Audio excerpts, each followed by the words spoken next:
பர்திமேயு சுவிசேஷ ஊழியங்கள் வழங்கும் நற்செய்தி நேரம்.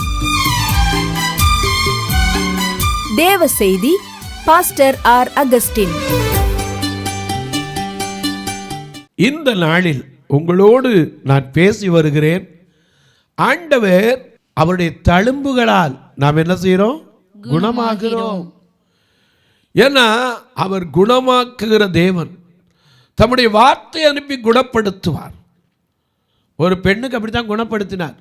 சங்கீதம் 30:2 பார்க்கிறோம். கூப்பிடு, அந்த வசனத்தை திரும்ப. சங்கீதம் 30:2 என்ன வாசிக்கிறோம்? என் தேவனாகிய கர்த்தாவே, என் தேவனாகிய கர்த்தாவே, உம்மை நோக்கி கூப்பிட்டேன், உம்மை நோக்கி கூப்பிட்டேன், என்னை நீர் குணமாக்கினீர். ஆமா, உங்க வேதாகமத்தை அந்த சங்கீதம் 32க்கு திருப்பிக்கிறீங்களா? எல்லாரும் நாமளும் சேர்ந்து அது வரைக்கும் எல்லாம் திரும்பி எடுக்கிற வரைக்கும் பாடுமா? கூப்பிடு நீ பதில் கொடுப்பா, குறைகள் எல்லாம் நிறைவாக்குப்பா. கூப்பிடு நீ பதில் கொடுப்பா, குறைகள் எல்லாம் நிறைவாக்குப்பா. என் நிலைவா இருக்கின்ற உள்ளத்தில் வந்திடுவா. உண்மையாக தேடுவோரில் உள்ளத்தில் வந்திடுவா. கொண்டாடுவோம், கொண்டாடுவோம், கொண்டாடுவோம். கவலைகள் மறந்து நாம் பாடுவோம், கவலைகள் மறந்து நாம் பாடுவோம். இயேசு ராஜா வந்திருக்கிறார், எல்லோரும் கொண்டாடுவோம், கைதட்டி நாம் பாடுவோம்.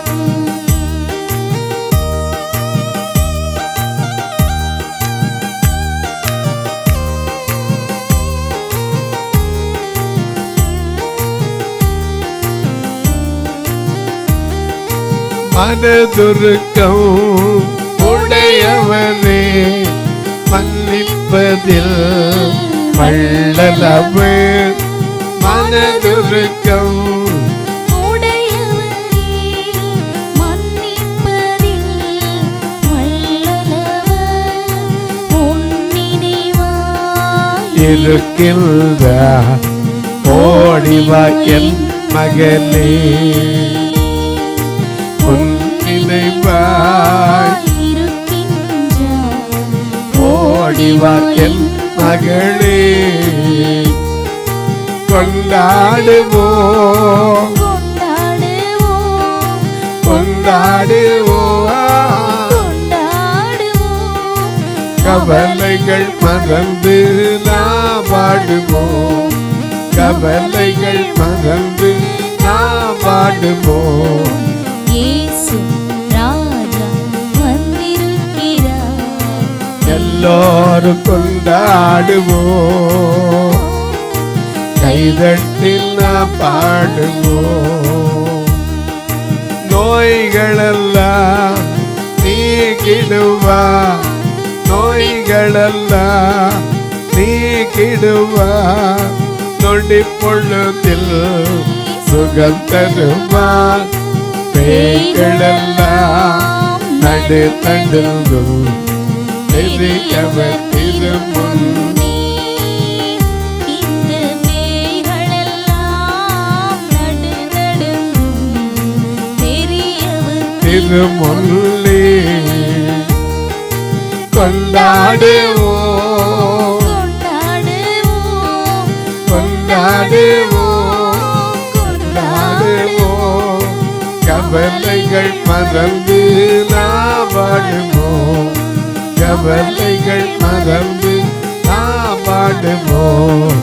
இயேசு ராஜா வந்திருக்கிறார், எல்லாரும் கொண்டாடுவோம், கைதட்டி நாம் பாடுவோம், கைதட்டி நாம் பாடுவோம், கைதட்டி காப்பாடு போ. எல்லாம் எடுத்திருப்பீங்க. என் தேவனாகிய கர்த்தாவே, சங்கீதம் 32 என்ன வாசிக்கிறோம்?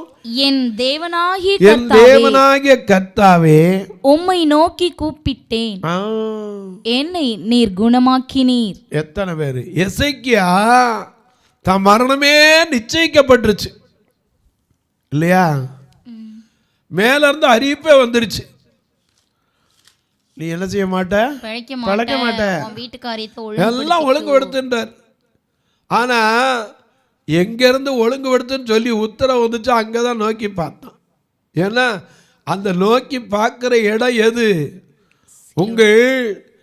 நீங்கள் தோண்டி எடுக்கப்பட்ட குழியின் துறவையும் நீங்கள் வெட்டி எடுக்கப்பட்ட கண்மலையையும் நோக்கி பாருங்கள். உங்கள் தகப்பனாகிய ஆபிரகாமையும் உங்களை பெற்ற தாயாகிய சாராளையும் நோக்கி பாருங்கள். அவன் ஒருவனாய் நான் அவனை அழைத்து அவனை ஆசீர்வதித்து அவனை பெருக பண்ணினேன். இன்னைக்கு நம்மளும் கூப்பிட்டு பாருங்க. உங்க வாழ்க்கையில இதுவரைக்கும் எல்லாம் நஷ்டம் வந்திருக்கும், உங்களை பெருக பண்ணுவா. ஆனா நம்ம கூப்பிடணும்ல. அநேக நேரங்களில் ஆண்டவர் எப்போ தேவையோ அப்போ கூடும். ஒரு சின்ன காரியத்தை உங்களுக்கு சொல்கிறேன் வழங்கிறக்காக. ஒருத்தர் மிலிட்ரியில் வேலை பார்த்தவர் கொஞ்ச நாள் உடல் சரியில்லாதனால என்ன செஞ்சிட்டாரு? ரெஸ்ட்டில் லீவில் இருந்துட்டார். திருப்பி வேலைக்கு போகணும். கொஞ்ச நாள் கூடி போச்சு. அதுக்கு என்ன வாங்கணும்? மெடிக்கல் சர்டிஃபிகேட் வாங்கி அதுக்கு ஃபிட்னஸ் பண்ணணும், கொடுக்கணும். அப்போ தான் சம்பளம் வரும். இல்லாட்டா என்ன செய்யாது? வராது. இதுக்காக ஒரு மெடிக்கலுக்கு போகணும், சர்டிஃபிகேட் வாங்க போகணும். மனைவி சொன்னாங்க, கவலைப்படாதீங்க, போய் என்ன செய்யுங்க, ஒரு சபைக்கு நேரம் நின்னாவது இல்லை அந்த சர்ச்சுக்குள்ளே யார் உட்கார்ந்துருக்காங்களோ அந்த போதவரை யார்கிட்டையாவது ஒத்துட்ட இருந்தாலும் சரி, இல்லாட்டாலும் சரி, நீங்களாவது உள்ளே போய் என்ன செஞ்சுட்டு போங்க, ஜெபம் பண்ணிட்டு போங்க, கர்த்தர் பார்த்துக்குவார்ல. இவஞ்செல்லாம் எனக்கு கொடுக்கக்கூடிய வாய்ப்பே இல்லாமல் இருக்க, உடல்நிலை இன்னும் நல்லா இல்லாமல் இருக்க, நீங்கள் ஜெபம் பண்ணிட்டு போங்க, நான் சொல்கிறேன்ல. நம்பி இவர் என்ன பண்ணிட்டாரு? ஆலயத்துக்கு போனார். இங்கே ஒருத்தருமே இல்லை. இவரே உட்கார்ந்து, ஆண்டவரே எனக்கு மனம் இறங்கி நீங்கள் தான் உதவி செய்யணும், என் சத்தத்தை கேளுங்க, என் கண்ணீரை பாருங்கள், என் கவலையை கேளுங்கன்னு ஜெபம் பண்ணிட்டு போயிட்டார். அங்கே போனால் மெடிக்கல் ஆஃபீஸர் உட்கார்ந்துருக்க ஒரு ரஃப் அண்ட் டஃப்பான ஆள், கரடுமுரடான ஆள். இவன் போன உடனே ஜெபம் பண்ணதே போயிடுச்சு. ஐயையோ இவர் இருக்கார், எப்படி நடக்கும்? உட்காந்துருந்தார். ஒரு 10 பேருக்கு அவர் எடுத்துக்கிட்டு இருந்தார் இன்டர்வியூ. 10 பேருக்கு அப்புறம் அவர் போயிட்டார். இன்னொரு மெடிக்கல் ஆஃபீஸர் வந்தார். இவர் கொஞ்சம் மனசில் என்ன வந்துச்சு? நிம்மதி வந்துச்சு. இவர் போன உடனே அவர் கேட்டார், எப்பா நான் உனக்கு உடம்பு நிலையை பார்த்து இந்த சர்டிஃபிகேட் என்ன செய்ய முடியாது, கொடுக்க முடியாது. ஆனால் உன் குடும்ப நிலையை பார்த்து என்ன செய்கிறேன், கொடுக்குறேன். ஏன்னா உன் குடும்பத்தை நடத்தணும், நீ இவ்வளோ நாள் வேலைக்கு போக முடியாமல் வந்துட்ட, தாரேன்னார். இவருக்கு ஒரே சந்தோஷம். மனைவி சொன்னால் ஜெபம் பண்ணணும். என்ன நடந்துருச்சு? ஆண்டவர் கூப்பிட்டதுக்கு என்ன செஞ்சிட்டாரு? பதில் கொடுத்துட்டாரு. அப்படின்ட்டு வர்ற வழியில் போய் நேராக ஒரு குவார்ட்டர் வாங்கி அடிச்சிட்டார். அப்போ என்னாச்சு? வீட்டுக்கு வந்தார். அடுத்த நாள் அறிவிப்பு வந்துச்சு, நேற்று எடுத்த மெடிக்கல் அந்த டெஸ்ட்டு செல்லாது. போச்சா? என்ன வந்துருச்சு? நேற்று எடுத்த மெடிக்கல் டெஸ்ட்டு செல்லாது. அதில் சில குளறுபடிகள் இருப்பதுனால மறுபடியும் எடுக்கணும். இவருக்கு அவ்வளோதான், போச்சு. ஆண்டவரே இனி குடிக்க மாட்டேன், இனிமேல் குடிக்க மாட்டேன், இனிமேல் குடிக்க மாட்டேன், எடுக்க மாட்டேன், ரோடெல்லாம் சொல்லிட்டு வந்தார். இன்னைக்கு அநேகர் எங்கே சொல்லணுமோ அங்கே என்ன செய்ய மாட்டோம், சொல்ல மாட்டோம். தன் பாவங்களை மறைக்கிறவன் வாழ்வடைய மாட்டான், அவைகளை அறிக்கை செய்து விட்டு விடுகிறவனோ ஆமாம். ஏன்னா அந்த இரக்கத்தை நோக்கி ஆர்ட்ட சொல்லணும், அவர்கிட்ட சொல்லணும். ஆனால் அவர்கிட்ட சொல்ல மாட்டோம். ஏன்னா அவர் யாரு? நம்ம பாடுறோம்ல, கல்லீரெல்லாம் துடைப்பா, கண்மணி போல் காப்பா, கல்லீரெல்லாம் துடைப்பா, கண்மணி போல் காப்பா, கார்மேக போல கஷ்டங்கள் வந்தாலும் கனிவோடு உன்னை காத்திடவே. கார்மேகம் போன்ற கஷ்டங்கள் வந்தாலும் கனிவோடு உன்னை காத்திடவே இயேசு அழைக்கிறார். இயேசு அழைக்கிறார். அவளை உன்னை இயேசு அழைக்கிறார்.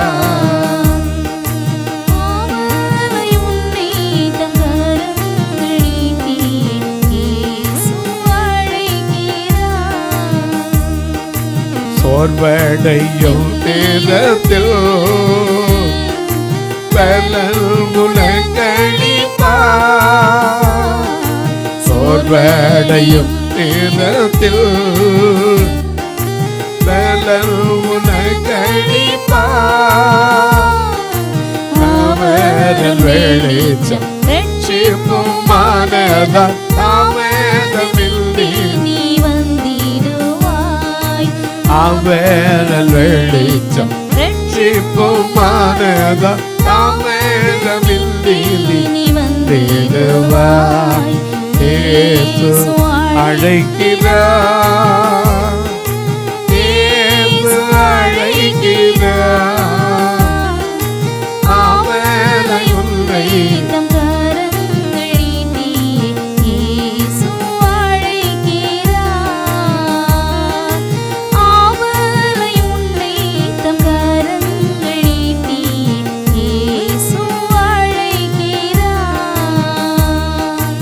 எத்தொல்பல் நேரத்திலோ ஆறுதல் உனக்களிப்பார். எத்தொல்பல் நேரத்திலோ ஆறுதல் உனக்களிப்பார். என்றோடவே இயேசுவை நோக்கினார். எல்லை எல்லாம் பெற்றிடுவாய். என்னோடவே இயேசுவை நோக்கினார். எல்லை எல்லாம் பெற்றிடுவாய். இயேசு அழைக்கிறார். இயேசு அழைக்கிறார். அவளை உன்னை இயேசு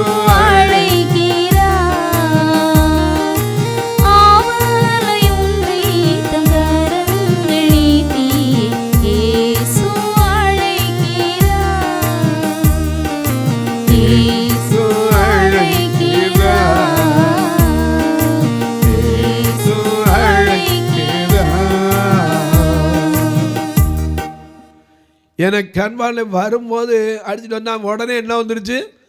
ஆண்டவர் நல்லவனுக்கு நல்லவர் தான். அவர் தேடினா வெளிப்படுவார், விட்டுட்டா என்றென்றைக்கும் கைவிடுவார். ஆமா, இவர் தேடினாரு, நம்பி போனார், கிடைச்சு குஷியில குடிச்சு விட்டார். இப்போ நேற்று எடுத்த டெஸ்ட்டு செல்லாது, இன்னைக்கு திரும்ப எடுக்கணும். மனைவிட்ட போச்சலாம், தெரியாமல் தப்பு பண்ணிட்டேன், உன்ட்ட ஒரு பிள்ளை இருந்தால் மன்னிச்சிட மாட்டியா, எனக்கு இன்னொரு வழி சொல்ல. இப்போ ஒன்றும் இல்லை, இதே வார்த்தையை ஆண்டவர்கிட்ட சொல்லுங்க. திரும்பி போய் ஜெபம் பண்ணிட்டு போனார். உட்காந்துருந்த இடம் வேறு ஆள் உட்காந்துருந்தார். அவர் சொன்னார், உங்களுக்கு தான் நேற்று எடுத்தாச்சு, போன வாரம் எடுத்துருக்காங்களே. ஆமாங்க, அது கேன்சல் ஆகிடுச்சு. கேன்சல் ஆகலை, உங்கள் இது அக்செப்ட் ஆகிடுச்சு. சில குளறுபடி இருந்துச்சு, கேன்சல் ஆகிறதா இருந்துச்சு, ஆனால் உங்கள் இதெல்லாம் கரெக்டாக இருந்தனால அக்செப்ட் ஆகிடுச்சுன்னா.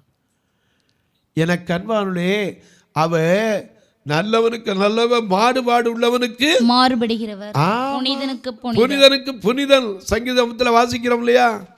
அவர் நல்லவனுக்கு நல்லவனாக தான் இருப்பார். அநேக நேரம் நாம் கூப்பிடணும்.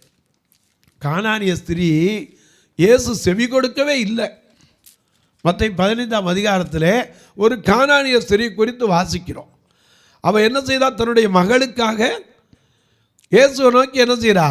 வேண்டிக் கொள்றா. ஆண்டவரே, தாவீதின் குமாரனே, எனக்கு இரங்கும், எனக்கு இரங்கும். என் மகள் பிசாசினால் கொடிய வேதனைப்படுகிறாள், பிசாசினால் கொடிய வேதனைப்படுகிறாள் என்று சொல்லி கூப்பிட்டாள். அவளுக்கு பிரதியுத்தரமாக அவர் ஒரு வார்த்தை சொல்லவே இல்லை. ஆ, அப்பொழுது அவருடைய சீஷர்கள் வந்து, ஆ. இவள் நம்மை பின்தொடர்ந்து இவள் கூப்பிடுகிறாளே, நம்மை பின்தொடர்ந்து கூப்பிடுகிறாளே, இவளை அனுப்பிவிடும் என்று இவளை அவரை வேண்டிக் அனுப்பிவிடும் என்று கொண்டார்கள். அவருக்காக வேண்டிக் கொண்டார்கள். அதற்கு அவர் பிள்ளை காணாமற் போன ஆடுகளாகிய இஸ்ரவேல் வீட்டாரிடத்திற்கு அனுப்பப்பட்டேனே அன்றி ஆ, மற்றபடி அல்லவென்றார். சரி. அவள் வந்து, ஆண்டவரே, எனக்கு உதவி செய்யும் என்று எனக்கு அவரை உதவி பணிந்து செய்யும் என்று கொண்டாள். பணிந்து கொண்டாள். அவர் அவளை நோக்கி, அப்பவும் அவர் ஒரு பதில் சொல்றாரு, பிள்ளைகளின் அப்பத்தை எடுத்து நாய்க்குட்டிகளுக்கு போடுகிறது நல்லதல்ல என்றார். ஆ, அதற்கு அவர், மெய்தான் ஆண்டவரே, ஆ, ஆகிலும் ஆகிலும் நாய்க்குட்டிகள் ஆ, தங்கள் எஜமான்களின் மேஜையிலிருந்து மேஜையிலிருந்து விழுந்துகிற துணிக்கைகளை தின்னுமே என்றாள். தின்னுமே என்றாள். இயேசு அவளுக்கு பிரதியுத்தரமாக, ஆ, ஸ்திரீயே, ஸ்திரீயே, உன் விசுவாசம் பெரிது, நீ விரும்புகிறபடி உனக்கு ஆகக்கடவது என்றார். என்றார். அந்நேரமே அந்த நேரத்திலேயே அவள் மகள் ஆரோக்கியமானாள். அல்லேலூயா. ஆண்டவரை நம்பி வந்தவன் தாழ்த்தணும். சிலருக்கு வியாதிகள்ல பலவிதம் உண்டு. 2 நாளாகமத்தில் 16 பார்க்கிறோம், ஒருவனுக்கு கால்களில் வியாதி. 2 நாளாகமத்தில் 16ஆம் அதிகாரம் அந்த வசனத்தை பாருங்க, 12. ஆசா அரசாண்ட 39ஆம் வருஷத்திலே தன் கால்களில் வியாதி கண்டு, கால்களில் வியாதி கண்டு 21, 23 நாளாகமத்தில் 21, 23 பாருங்க. ஏன்னா சிலருக்கு பலவிதமான வியாதிகள் வந்தது. குடல்ல வியாதி. இவைகள் எல்லாவற்றிற்கும் பிற்பாடு கர்த்தர் அவன் குடல்களில் உண்டான தீராத நோயினால் அவனை வாதித்தார். முதல்ல கால்ல வியாதி, குடல்ல வியாதி. சிலருக்கு யோவான் 5:6 படி தீராத நெடுங்காலம் வியாதி. யோவான் 5:6 என்ன வாசிக்கிறோம்? படுத்திருந்த அவனை இயேசு கண்டு, அவன் வெகு காலமாய் வியாதிப்பட்டான். சங்கீதம் 103:3 பார்க்கிறோம், அவர் உன் அக்கிரமங்களை எல்லாம் மன்னித்து உன் நோய்களை எல்லாம் குணமாக்கி. ஏன்னா அக்கிரமத்தினால வந்த வியாதி. சங்கீதம் 41:8 தீராத வியாதி. 2 ராஜாக்கள் 1 கிராதியிலிருந்து விழுந்ததுனால வியாதி. இப்படி பல வியாதிகள் இருக்கு. ஆயிரக்கணக்கான வியாதி, லட்சக்கணக்கான வியாதி இன்னைக்கு பார்க்குறாங்க. எல்லாத்துலேயும் வந்துருச்சு. பறவைகளில் வந்துருச்சு, கோழி, ஆடு, மாடு, ஏன் வவ்வா விட்டு வச்சா, குரங்கு, பன்னி. முந்தையெல்லாம் இது மனுஷனுக்கு சம்மந்தமே இல்லை. ஆனால் இப்போ அதுகளுக்கு வர்றதெல்லாம் எங்கே வந்துடுது? மனுஷன்ட்ட வந்துருச்சு. ஏன்னா அந்தந்த எண்ணங்களும் மனுஷனுக்குள்ளே வந்துருச்சு. என்னமோ எல்லாம் வந்துருச்சு. ஆனால் அத்தனை வியாதிகளையும் கணக்கு பண்ணி ஆராய்ச்சியாளர் சொன்னாங்க 39 வகையில் தான் அடங்குதுங்கிறாங்க. இந்த 39 வகை எதுனா இயேசு பட்ட அடிகள் 39 அடி. அதனால தானே சொல்றாரு, நம்ம பார்த்து சொல்றாரு, குணப்படு பாவி தேவ கோபம் வரும் தேவி, இப்போ குணப்படு பாவி தேவ கோபம் வரும், இப்போ குணப்படு பாவி. தன்னை பலி என்று தாரணி மீட்டவர் உன்னையும் ரட்சிப்பார், அன்னவரை பற்றி குணப்படு பாவி தேவ கோபம் வருமே,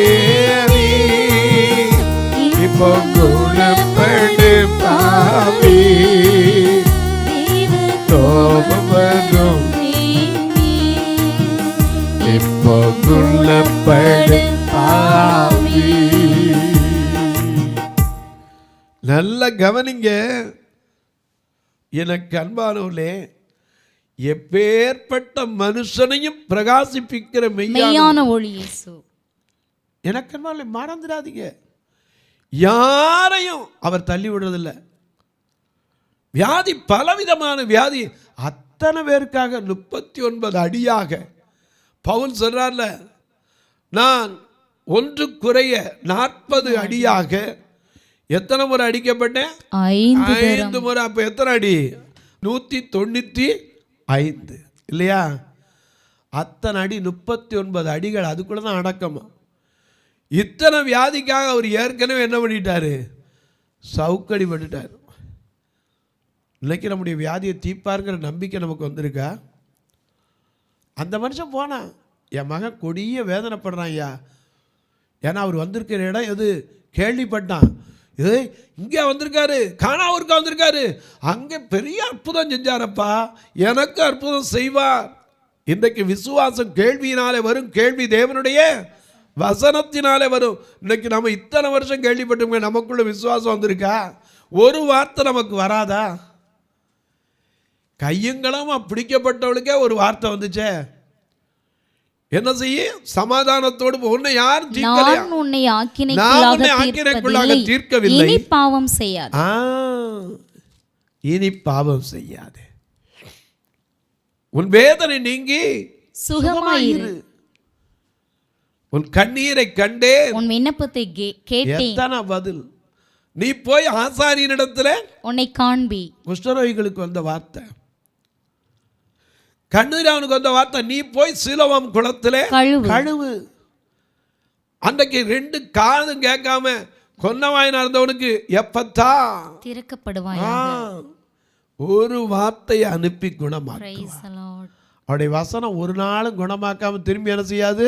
வெறுமையா வராது. ஏன்னா ஏசாயா 55:10-11 வாசிக்கிறோம், மாரியும் உறைந்த மழையும் வானத்திலிருந்து இறங்கி அவ்விடத்துக்கு திரும்பாமல், அப்படியே திரும்பாமல் பூமியை நனைத்து அதில் முளை கிளம்பி விளையும்படி செய்து விதைக்கிறவனுக்கு விதையும் புசிக்கிறவனுக்கு ஆகாரமும் கொடுக்கிறது எப்படியோ அப்படியே என் வாயிலிருந்து புறப்படும் வசனமும் இருக்கும். அது வெறுமையா என்னிடத்துல திரும்பாமல், அது நான் விரும்புகிறதை செய்து நான் அதை அனுப்பின காரியம் ஆகும்படி செய்யும். ஆமென். மறந்துடாதீங்க, வசனத்தை அனுப்பி குணமாக்குவார். ஆமென். நாம இன்னைக்கு கப்பர்நாகும் அனுபவத்திலிருந்து எங்க வரணும்? கலிலேயாவுக்கு. ஏன்னா கலிலேயா உயிர்த்தெழுந்த இடம். அந்த உயிர்த்தெழுந்த ஆண்டவரை தேடி வரணும். கானாவூர் நாணல் போன்ற அனுபவம் உள்ள இடத்துல ஆண்டவர் ஸ்திரப்படுத்த வந்திருக்கிறார். இன்றைக்கு உங்கள் வாழ்க்கையில் என்னென்ன அற்புதம் வேணும் எனக்கு தெரியாது. யார் யார் எந்தெந்த நிலையோட இந்த தொலைக்காட்சி முன்னாடி உட்கார்ந்து கண்ணீர் வடித்துக்கிட்டு இருக்கீங்களோ எனக்கு தெரியாது. நீங்கள் பக்கத்தில் நின்னாலும் எனக்கு தெரியாது, ஏன்னா உங்கள் முகத்தை என்னால் பார்க்க முடியாது.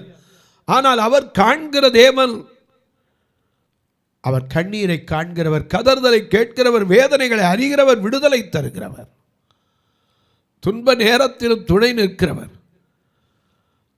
துன்பத்தை கண்டு தோண்டு போய் நிற்கிறீங்களா? அவனும் தன் பிள்ளைக்காக வந்தான், இவளும் தன்னுடைய மகளுக்காக வந்தா. ஏன் மார்க்கிற ஒரு தகப்பன் சிறு வயதுலேருந்தே இவனுக்கு வலிப்பு இருக்குன்னு கொண்டு வந்தான். இயேசுகிட்ட வந்து கேட்டான், ஏதாவது நீர் உதவி செய்யக்கூடுமான உங்கள் சீஷன்ட்ட போனோம், அவங்களால ஒன்றும் செய்ய முடியலன்னா. அவர் சொன்னாரு, நீ விசுவாசிக்க கூடுமானால் உனக்கு என்ன செய்யும்? ஆகும்னார். விசுவாசிக்கிறேன், ஆனாலும் என் அவிசுவாசம் நீங்கும்படி எனக்கு உதவி செய்யன்னு கேட்டான். உடனே அந்த பையனை சுகமாக்கி அவர் தகப்பனுக்கு என்ன செய்தார்? ஒப்புவித்தார். இன்றைக்கும் சொல்லுவேன், நீ எங்கே வரணும்? கானாவூருக்கு. எதுக்கு வரணும்? இயேசு 2வது அந்த இடத்துக்கு வந்திருக்கிறார். முதல் அற்புதத்தை நீ வாசிச்சு கேட்டு பழகிட்ட. 2ஆம் அற்புதத்தை உன் சரீரத்தை அனுபவிக்கணும், உன் குடும்பத்தில் அனுபவிக்கணும், என் குடும்பத்தில் அனுபவிக்கணும்னா நீ அந்த கானாவூருக்கு வரணும். உன் கற்பனாகும் அனுபவத்தை விட்டணும். ஏன்னா கப்பர்நாகுமுக்கு வந்த சாபம் வானவரியந்த உயர்த்தப்பட்டது, அது பாதாள வரியந்த தாழ்த்தப்படும். அந்த பெத்சாய்தாவுக்கு வந்த அந்த ஐயோங்கிற அனுபவம், கோரேசினே உனக்கு ஐயோ, சீதோனிலும் செய்யப்பட்ட அற்புதம் அங்கே சோதோம் குமரோவில் செய்யப்பட்டிருந்தா மனம் திரும்பி இருப்பாருங்க. இயேசு நொந்து போய் சொன்ன வார்த்தை. நம்முடைய அந்த அனுபவத்தை விட்டு வந்தா சுகமாக்குவார். தொலைக்காட்சியில் பார்க்கிற என் அன்பு மக்களே, இந்த நிகழ்ச்சியை நாள்தோறும் பார்க்குறீங்க, கேட்குறீங்க, பரவசம் அடைகிறீங்க. ரொம்ப நல்லது. கேட்பதோடு விட்டுறாதீங்க. நான் ஒரு வேளை கடந்து போயிடுவேன், நாளை கூட கத்தர் கூட்டா போயிடுவேன். ஆனால் அவருடைய வார்த்தை என்றைக்கும் மாறாது. வானமும் பூமியும் மாறும், கர்த்தருடைய வார்த்தை மாறவே மாறாது. அதை நம்புங்க, சுகம் பெறுங்க. இந்த வார்த்தையை கேட்ட நீங்கள் எங்களுக்காகவும் ஜெபிக்கணும். ஏன்னா எங்கள் சபை 2மே கண் பார்வை இல்லாத மக்கள் கூடுற இடம். அவங்ககிட்ட எந்த காணிக்கை நான் எதிர்பார்த்து இந்த ஊழியத்தை வச்சதும் இல்லை. 32 வருஷங்களா தொலைக்காட்சி தெருவில் நின்று இப்படி பிரசங்கித்து தான் அந்த சபையை நடத்தி வருகிறோம். எனக்கு அன்பானுடைய நீங்களும் ஜெபிங்க. இதுக்கு எத்தனையோ காரியம் உண்டு. திருநெல்வேலியெலாம் நிறைய பேர் இருக்கிறாங்க, இட பற்றாக்குறை உண்டு. கணுதிராங்க மட்டும் இல்லை, கணுதிராங்கள கால் பாதிக்கப்பட்டவங்களும் உண்டு. ரெண்டுமே. இப்படிப்பட்டவங்களுக்கெல்லாம் ஒரு 2-3-4 வீல் சேர் வாங்கி போடணுன்னு எனக்கு ஆசை. ஏன்னா நடக்க முடியாது. கண்ணுதிராங்க ஒருத்தர் கையை பிடிச்சி கூட்டு போனால் கூட முடியாது. ஒரு வீல் சேரில் வச்சாது அப்படி தள்ளி கொண்டு கிட்ட விடலாம். அது மட்டும் இல்லை, மதுரையில் சத்யா நகரில் 70-80-90 குடும்பம் கண்ணுதிராங்க இருக்காங்க. இங்கே மரித்தா கூட அந்த கிராமத்துலேருந்து தள்ளி போய் ஃப்ரீசர் வாங்கிட்டு வரணும் வாடகைக்கு. இதுக்கே குறைஞ்சது ஒரு 5000 வரும். எனக்கு ஒரு ஆசை, அந்த சபையில் ஒரு ஃப்ரீசரை வாங்கி வச்சுட்டா பார்வையில்லாத குடும்பம் இறந்தா அவங்கள கொஞ்ச நேரம் அந்த ஃப்ரீசரில் வைக்கிறக்காவது எந்த காசு செலவில்லாமல் வைக்கணும், எந்த வாடகையும் வாங்காமல் அது இலவசமாக வச்சுருக்கணும்னு ஆசை எனக்கு. ஆண்டவர் தருவார் நிச்சயமாக. இப்படிப்பட்ட காரியங்களுக்கு ஜெபிங்க. மதுரையில் பெண்களை தங்க வச்சுருந்த இடத்துல இன்றைக்கி ஓடுகள்லாம் கெட்டு போய் ஒழுக்கல் வெயில் அப்படியே உள்ள வர மாதிரி இருக்குது. அதில் சென்ட்ரிங் போடணும். அன்றைக்கி கூப்பிட்டு இந்த கட்டுமான பணியாளர் கேட்டு அவங்க சொன்னாங்க, பிரதர் ஓடு ஓடுறதுனே ஏதோ 1 லட்சம் 1.5 லட்சத்துக்கு முடிஞ்சிடும், நீங்கள் சென்ட்ரிங் போடணுங்கிறீங்க. ஆமாம், இனிமேல் அந்த பிரச்சனையே வராமல் இருக்குன்னா அதான் போடணும். அதுக்கு 5-6 லட்சம் ஆகும் பிரதர், ஏன்னா 1200 சதுரடி இருக்கேன்னார். நான் சொல்கிறேன், ஆண்டவர் நினச்சா அதையும் மேலா செய்வார். நீங்களும் ஜெபிங்க. கர்த்தர் ஏவிலால் தொடர்பு கொள்ளலாம். எப்படி தொடர்பு கொள்ள? இங்கே 2 ஃபோன் நம்பர் வந்துக்கிட்டே இருக்கும். இதில் ஜிபே உண்டு, ஃபோன்பே உண்டு. அது மட்டும் இல்லை, ஒருவேளை ஐயா நாங்கள் அக்கௌண்ட் வைக்கணும் குறிப்பாக சுவிசேஷ ஊழியத்துக்கு அல்லது பார்வையற்றோருடைய அந்த சமூக சேவைக்கு அப்படின்னா அதுக்கு தனித்தனி இருக்குது. என்கிட்ட கேளுங்க, உங்களுக்கு தாராளமாக வழக்கம் சொல்கிறேன். 8438852500 அந்த நம்பரில் நீங்கள் உங்கள் ஃபோன்லேருந்து அடித்து பாருங்கள், விவரம் கிடைக்கும். உங்கள் ஜபக்காரி எது இருந்தாலும் காலை 10லேருந்து 5க்குள்ளே சொல்லுங்கள். இப்போ உங்களுக்காக ஜபிக்கட்டுமா? நல்ல பிதாவே, நன்றியோடு துதிக்கிறோம் சுவாமி. உடைய வசனத்தை அனுப்பி குணமாக்குங்க. யார் யார் எந்தெந்த இடத்துல என்னென்ன வேதனையோடு ஐயோ என்று நிற்கிறார்களோ அந்த அனுபவத்திலிருந்து மனமகிழ்ச்சியோடு விசுவாசத்தோடு நம்பிக்கையோடு திரும்பி செல்ல உதவி செய்யும். இந்த ஊழியத்தை தாங்குகிற ஜெபிக்கிற கொடுக்கிற எல்லா மக்களையும் ஆசீர்வதி. பிறந்த நாள் திருமண நாளை நினைவு கூறுகிற மக்களுக்காய், கல்வி ஆண்டில் புதிதாக அடியெடுத்து வைக்கிற பிள்ளைகளுக்காய், பிறந்த நாள் திருமண நாளை நினைவு கூறுகிற குடும்பங்களுக்காய், வியாதி படுக்கையிலிருந்து கண்ணீர் வடிக்கிற என் அன்பு பெரியோருக்காய் ஜெபிக்கிறேன். ஒவ்வொருவருக்கும் ஆறுதலையும் சமாதானத்தையும் கொடு. இயேசுவின் நாமத்தில் ஜெபிக்கிறேன் நல்ல பிதாவே, ஆமென். சபை ஆராதனை ஞாயிறு காலை 10 மணி முதல் 12 மணி வரை. இடம் பர்திமேயு சுவிசேஷ ஆலயம், அன்னை சத்யா நகர், இளமனூர் அஞ்சல், சக்கிமங்கலம் வழி, மதுரை மாவட்டம். பின்கோட் 625201 மற்றும் பர்திமேயு சுவிசேஷ ஜெப வீடு, flat number 107, Eden garden, Muthur, Tirunelveli. Pincode 627011. சிறப்பு உபவாச கூட்டம் ஒவ்வொரு மாதமும் 2வது சனிக்கிழமை காலை 10 மணி முதல் 1 மணி வரை நாகர்கோவில் YMCA ஹாலில் வைத்து நடைபெறுகிறது. மற்றும் ஒவ்வொரு மாதமும் 4வது சனிக்கிழமை காலை 10 மணி முதல் 1 மணி வரை திருநெல்வேலி புதிய பேருந்து நிலையம் அருகில் உள்ள கிரேஸ் ஹாலில் வைத்து நடைபெறுகிறது. எங்கள் எல்லா ஆராதனைகளிலும் கலந்து கொண்டு தேவனை மகிமைப்படுத்த அன்பாய் அழைக்கிறோம். உங்கள் உதாரத்துவமான காணிக்கைகளினால் இவ்வூழியத்தை தாங்க விரும்பினால் R Augustine, account number 5021364331, IFSC code IDIB 000B066, Indian bank, BP Kulam, Madurai. GPay number 9842181917, BGM ministries மற்றும் 9442559772, பிளைண்ட் மினிஸ்ட்ரீஸ் அகஸ்டின். உங்கள் தொடர்புக்கு பாஸ்டர் ஆர் அகஸ்டின், பர்திமேயு சுவிசேஷ ஊழியங்கள், நாகமலை, புதுக்கோட்டை, மதுரை 625019.